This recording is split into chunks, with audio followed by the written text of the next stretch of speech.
opportunity. He will likely have to stay in prison or jail until his trial. And as for the dozens of lawsuits filed against him, it's likely that Diddy will not face those civil lawsuits before his criminal trial is concluded. For example, Bill Cosby, Harvey Weinstein, Danny Masterson, they all filed motions to delay their civil litigation by their accusers while they're being tried in the criminal court system. Which, of course, if he's convicted in the criminal case, that would obviously be very helpful to the plaintiffs. According to one lawyer who repped Cosby victims, he said, "You want a convicted felon sitting at the defense table across from you." But many say, even from behind bars, the man is terrifying. One insider source told media outlets, "He's so powerful, everyone was afraid to cross him. Even though he's behind bars now, he's still powerful. He's incredibly smart, he knows a lot of people, and he's helped a lot of people. So a lot of people owe him, and he knows that. He's capable of a lot, much more than people think even now." Another ex-employee says, "He's someone you don't want to make an enemy of. When people do go against him, that person gets ostracized." It is stated that Diddy's attorneys are planning to file a new petition for pretrial release. They state there is, quote, "new information that has come to light," but they don't specify.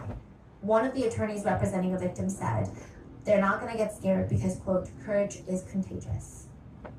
Diddy's mom finally made a statement. It reads, "I come to you today as a mother that is devastated and profoundly saddened by the allegations made against my son, Sean Combs.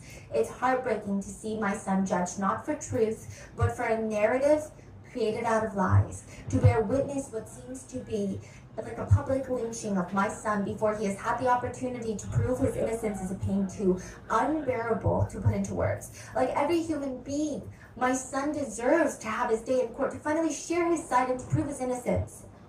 Which is kind of a hard statement to digest when you consider there is video footage of him being incredibly violent with Cassie, to which his mom states, "I am not here to portray my son as perfect," because he is not. He has made mistakes in his past, as we all have. My son may not have been entirely truthful about certain things, such as denying that he has ever gotten violent with an ex-girlfriend when the hotel surveillance showed otherwise. Sometimes, the truth and a lie become so closely intertwined that it becomes terrifying to admit one part of the story, especially when it's outside the norm or too complicated to be believed.